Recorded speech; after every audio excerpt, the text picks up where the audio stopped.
Hello, everyone. Good morning. Hello. I don't know if you've noticed, Ed, but your voice has been getting progressively high through in every single intro. I know. Every single time. When I'm editing these videos, I do occasionally Pitch your voice up. just to make you sound extra silly, but it's actually getting to the point where I don't even need to do that. Oh, good. That's what I strive for. Lovely. So, Edward, talk to us.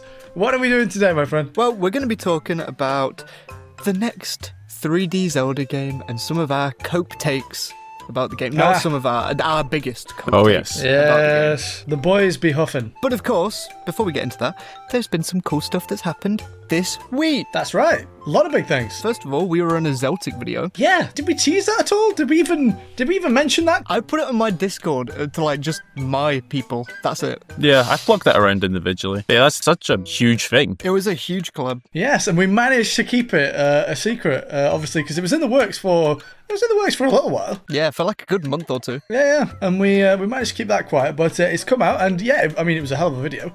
Yeah. Zeltic even was kind enough to put the Cave Boys all together in a little section. No. Oh, friends. Thank you, Mr. Zeltic. Thank you. And yes, thank you, Mr. Zeltic, very kind of you. Very cool. Some might argue even more importantly. The Cave Boys themselves have actually decided they're going to make some individual videos for the first time in a while. Now, Adam is the only one who actually does his job and actually sometimes manages to deliver regular videos, at least most of the time. Most of the time. Well, me and Ed, we like to leave the slack for quite a while, then it takes an awful long time to pick it back up again. Oh, mate, I can't believe I had years of doing weekly uploads and it's all gone to toss. Yeah. How many videos have you done, Ed, in the last, 6 months? Hold on a second, wait. 2. I put 2 fingers to the camera. I was like, I know this. Yeah, so it took Ed a grand total of 6 months to make 2 videos. 2 videos and they were in 2 weeks. They were one week apart and then that's it. He had like a little burst of excitement, and then Mate, it was right after the Zeltic interview. I was like, yeah, go on, Nice. go on. Got you. Well, not that I can talk, actually, because when I went to check my channel, I legitimately thought it's been about a year since I've posted. It's been quite a while. It had actually been 2 years. Oh, damn. Wait, it's been 2? Oh my god. Yeah, 2 years since I've posted on the Zinc channel. So I finally got around to doing that. That video's actually doing quite well. I was going to say, it looks like it's banging. I had a look this morning. Certified banger. It caused a bit of a stir. I think some things needed to be said, and I went and said them. I think it'd be useful for the boys to do a video on like toxic positivity versus toxic negativity at some point. Yes. I think that'd be a very nice video. Yes, because one of those is just as bad as the other. Toxic positivity is just as bad as toxic negativity, and that is something that is is running rampant in the Zelda community at the moment. I might even have a few notes on that already, but we'll save that for another video, shall we, boys? Yes. Actually, that could be the next video. Actually, we'll talk. Yes. This could be our first introspective look at the fandom itself. But onto a slightly lighter note. Ed is actually going to post a video. No. Supposedly. So he says, and he claims I thought you it's quite a long one as well. Is that right, Ed? Yeah, it will be my longest video ever by about double the last longest video's length. It will be 90 plus minutes. I think somewhere around 100 minutes. An hour and 40. He's making a feature-length movie. I am. But you know what? It's actually longer than the Minecraft movie. And I hope people will sit through it for longer. That's a great stat to post when you're plugging that video in places. Oh, Yeah, it really is. Chicken jockey, am I right? Anyway, on to the theme of today's video, which is discussing what we'd like to see, relating to Zeltic's video, what we'd like to see from the next mainline game. Because obviously, we're only given a little snippet of time for the Zeltic video, which, by the way, boys, obviously the draft we got from Zeltic was like between 1 and 4 minutes. So I was like, I'm just going to be super polite. I'll make it super quick. I'll just make it 1 minute. Not realizing that absolutely everyone else was like, do you know what? I think I might take 5, maybe 6 minutes. And yeah, the video ended up being about an hour and a half. Yeah, true. But yes, what we'd like to see, because I went down the slightly jokier route, so this video could be a chance for me to explain some of my more serious wants from the next game. You don't want tanks. Who would say no? Never turn them down necessarily, but if anyway, Adam, I believe that you have some wants for the next game. Is that right? Some copious ones, perhaps? If you could supply us with a heavy dose, at least 100 milligrams of copium, that would be very kind of you. Well, I would go as far to say is this isn't even just a want. This is almost a little bit of a copious expectation of mine. Oh wow. Which is definitely going to get me under fire so much in these comments. But he wants Twilight Princess. I can too. feel. I promise you, boys. I promise you, boys. I'll actually. Fun story behind these notes. My original idea was a Twilight Princess one, and we can talk about that. We can talk about that later, maybe. But I did change it because I know we've been trying to. I'll tell you what. My dad said to me the other day. He watches these videos. He said to me, "You guys talk a lot about Twilight Princess." I was like, "Yeah, that's the running thing." Did you guys notice on the Zelda video? Every other comment said, "Wow, people hate the new games and they love Twilight Princess." Do we infect every video we're in, Adam? I think there's something going on there. The copious want I've got for this next game that is not Twilight Princess related, believe it or not, is I think this next big game on the Switch 2 could actually tie together the mess that is the timeline. Ooh. It's that. You know what? I could see it. That's the thing. I could think about it, but when I actually think logically about how these games are made, is it really going to happen? That's the thing. I mean, like, realistically, I feel like all of us kind of thought something like that might happen with Tears of the Kingdom, right? Exactly. We kind of thought, like, Breath of the Wild, oh, wow, Tears of the Kingdom's going to tie it all together. It did, like, basically the complete opposite. Essentially, yeah. I think it will be playing in the developers' minds a little that fans really did want some sort, like, just a bit more continuity with the whole timeline, especially in the more recent games of Breath of the Wild, Tears of the Kingdom. I think they will keep doing this whole, these games take place so much further than all the rest with whatever the next game is. I think that's the sort of route they're going to go. They're going to try and just make it a new timeline, but there'll need to be something in the game that sort of bridges these newer games that take place so far ahead. There needs to be something that bridges the games. It's not just, oh, it's years and years later. There needs to be an actual reason and lore, and that is the thing I've got a lot of copium for. I think it will happen. Do you think it'll be the first step and maybe it'll tie together a few games, or do you think they'll because I think tying every single game together with one game might be quite difficult. I think start weaving them together with the next game, and then maybe continue to do that with subsequent releases. I think, like Adam kind of like alluded to, I do think it's in the best interest of the series, even if people did have a problem with Tears of the Kingdom's lore. I think it's in the best interest of the series to just like keep with it, stick with it, and just go Breath of the Wild onwards. I feel like for the future of lore in the Zelda series, I think it would be nice if they could just start that. Yeah. Even if they don't always keep to it. I don't know. It's a tough one. Something solid relating to the timeline that intentionally tries to, like Adam said, bridge the gap between the games. Begin to repair it. Yeah. It'd be useful for future theories as well. Like if they just try and tie, like, say it's a game way in the future past Tears of the Kingdom, but it has something to do with the Zonai. That'd be nice for like theory grafting. It doesn't even have to be explicit.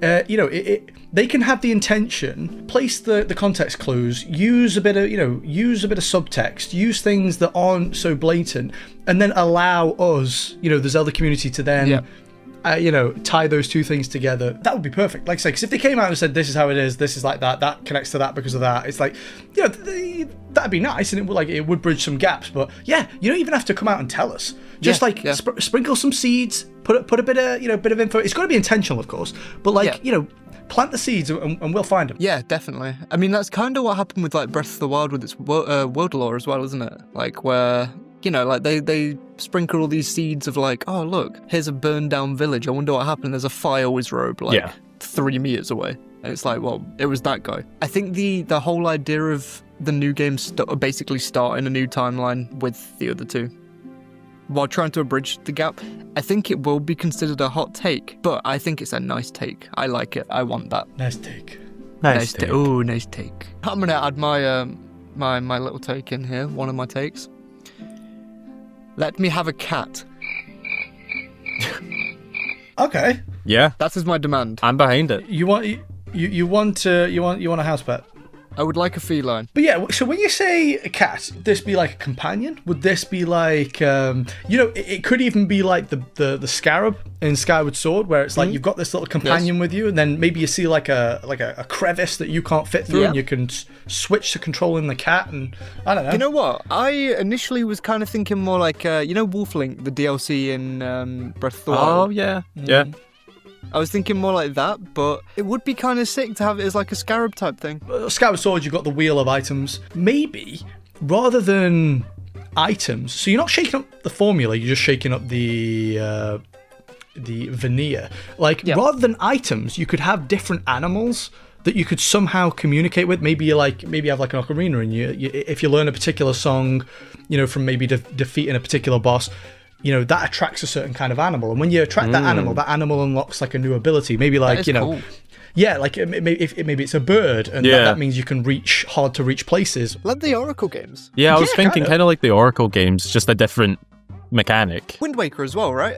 Or Twilight Princess. A lot of the games where you can just like turn into like a seagull for a minute, or like an eagle or a bird. It's something that they've done before. I wouldn't be surprised if one day they did just lean straight into it for a full game. Bring it back. Yeah, swap out items for animals. That might be a cool.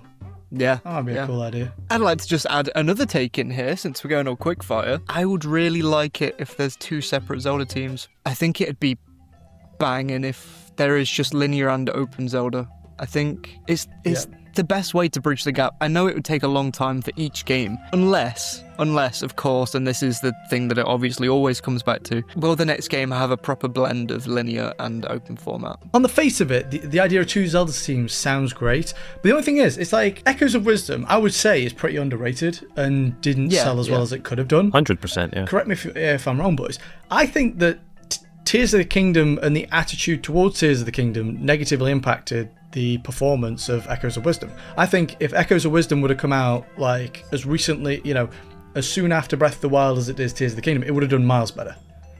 Honestly, I mean, obviously, Switch hype was still there. So basically, the point I'm trying to make, Ed, is if you do, so let's say you have 2 teams. You have a 2D team and sorry, not 2D team. You have a linear team and an open world team.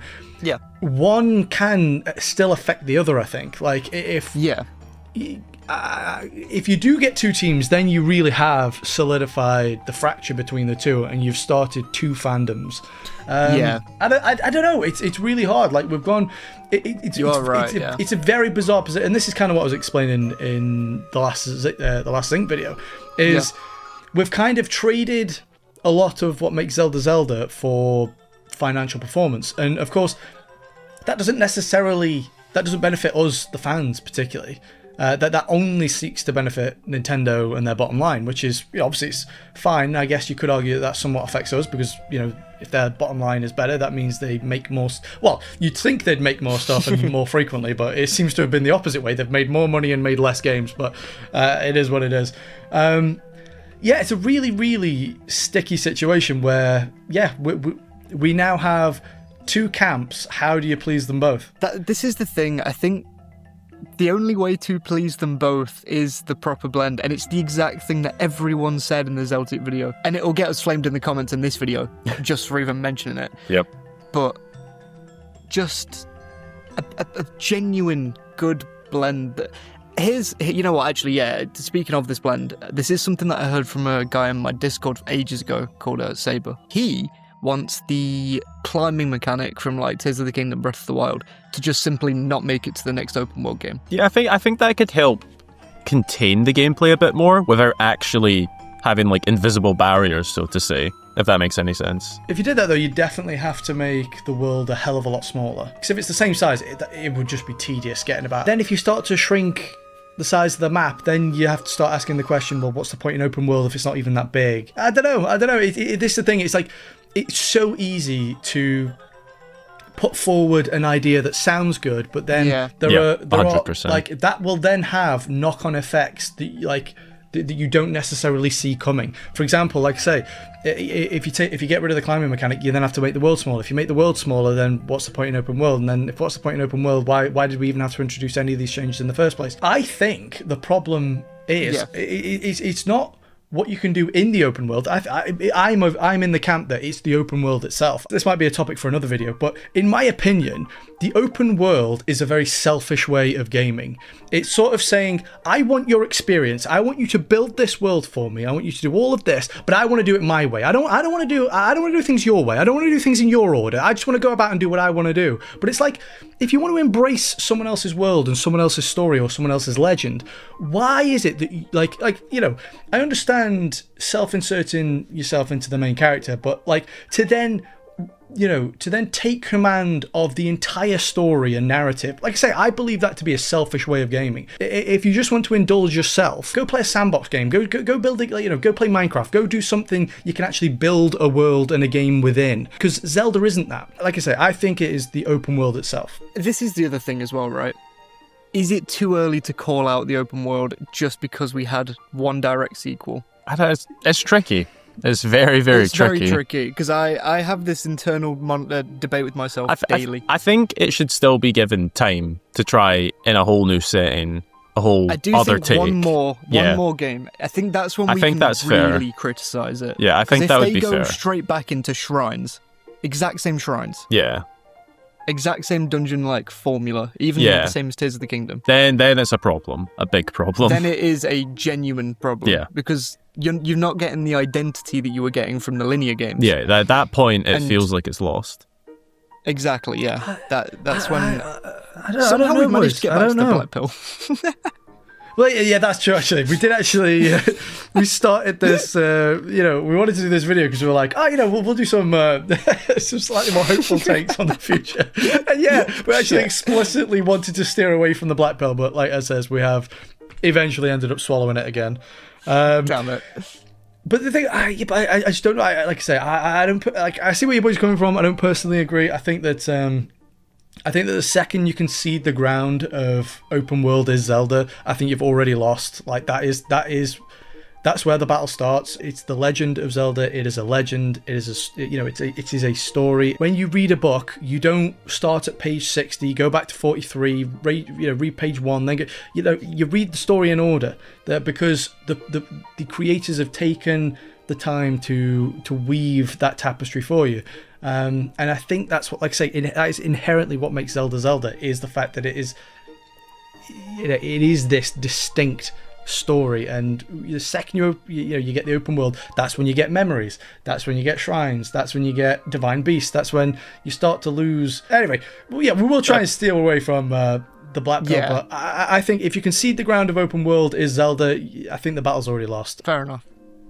Yeah, we'll steer away. We'll steer away. One thing that a couple of people mentioned in the Zeltic video, and something that again, just going back to things that we've got to see a return of instruments and music back to the world of Zelda. Yeah, we need Zelda those heritage. Catchy motifs. We need that, because look at because. Some people will say, yes, but no, Breath of the Wild and Tears of the Kingdom have some great songs, and it's like, agreed, it absolutely does. Like, is it Goron City's night theme from Breath of the Wild? Yeah, it's very chill. Yeah, it's great. There's a couple like Kakariko Village. There's some really great songs, but if you look at the sheer size of the Breath of the Wild and the Tears of the Kingdom soundtracks, and then look at the percentage of those songs that are used, for example, in like Zelda Tube videos, it's tiny compared to that of any of the other linear games. Forest Temple. Forest Temple is just this. Snow Peak Ruins. The GOAT. Snow Peak Ruins. There's just so many. Twilight. That's what I mean. It's the percentage of usable songs. It's that. I'm not saying that the Zelda team should make Zelda soundtrack specifically for the use of Zelda tuners. No. But, of course. But the thing, it's deeper than that. There's a reason the Zelda tubers use those songs. It's because they convey an idea and a theme to those watching. And it's unspoken because you both know, because you've both played the game, probably, that being viewer and creator. So, when I play Groos's theme, people know I'm about to rant about something goofy related to Zelda. That's exactly what I did last video for you. Is it like, exactly? Yeah. And and then if for example I play the Forest Temple theme from Ocarina of Time, I'm about to go real deep on some shit. Yeah. I'm about to tell you something real mysterious.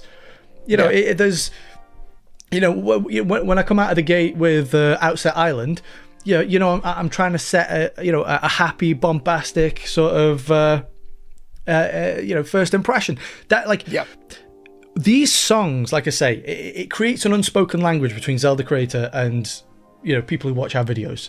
And like I say, when you look at the size of the Breath of the Wild soundtrack and the percentage of songs that people actually use compared to any other game other than maybe like the Oracle games, but it's tiny. Like people use like probably 1% of the Breath of the Wild soundtrack, whereas like you'll hear the majority of Ocarina of Time soundtrack in everyone's videos. For sure. Yeah. Do you know what I mean? So bring back not only our ability to play an instrument in the game, but the actual instruments in the soundtrack themselves. Yeah. Yep, I agree with that. Yeah, I think that's very fair. You know what, boys? Let's talk about the reason why we're all here today, shall we? Let's talk about something that Tears of the Kingdom actually, I think anyway, did quite right. Let's talk about the caves. Yeah, the caves. I mean, they need to return. Let's talk about the caves. I think caves need. If you're going to do an open world game, I think caves just have to be a thing. Is this going to be a hot take coming from a cave boy? The world was too big for it.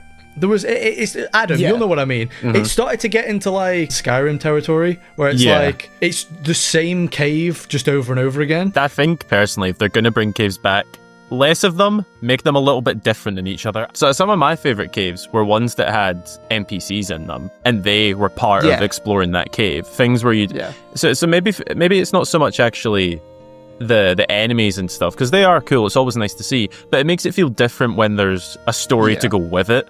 Should we sum up, boys? So to sum up, I think what did we say? We said that we wanted the music back. Yes. We said that a timeline fix. Wanted a cat. We want cats. Yeah, we want cats. Yeah, we want cats. And then slightly more sensibly, Adam suggested that yes, we have something that bridges, or at least begins to build bridges between the games timeline-wise. On the more obvious side, and the reason why we didn't bring it up is because it's so obvious, it's just dungeons. Yeah, just naturally. Yeah, but everyone knows. Everyone knows the gripes of dungeons. It's not worth going into it. Yeah. So that's the only reason why we didn't mention it. You will like and subscribe to this channel and this video. Hey, hang on. Please. Actually, that reminds me. Yeah. We the channel has just got monetized. Yes, we are at 1,000 subscribers, boys and girls, ladies and germs, and everyone. Hang on, I tell you what, how about, as a little Cave Boys insight, how about I show the ladies and gentlemen at home just how much money we're making? Look at that. Oh, lovely. Oh. Boys, we're rolling in it. One thing I should mention is that now we are monetized, you can now become members of the channel, should you want to. Oh, yeah. We will make, and I'll say this, boys, for the very first member, we will make, we'll devise some very cool reward for that very first member. Yeah, that makes a lot of sense. Yes, we will be sure to give people shout-outs, and then we will be building a perk package for those who want to become members. And of course, you can also support us by using the Super Thanks as well. This is a new thing, boys. Do we know about the Super Thanks? I know about the Super Thanks. I saw someone give one to Zeltic. Super thank you. It's just basically you give me money. Give me money. Give me money. I wanted to say a big thank you for getting us to 1,000 subscribers. Thank you for joining us, one and all. And I, just before we say goodbye, boys, I want to congratulate the both of you because we did a video without really mentioning Twilight Princess. Yeah, let's go. I think that's the normal first next time. week. That deserves a like. If that doesn't deserve a like, I don't know what does. We'll see you in the next one, guys. Okay, goodbye. Bye-bye. Bye-bye. Bye-bye. Bye-bye.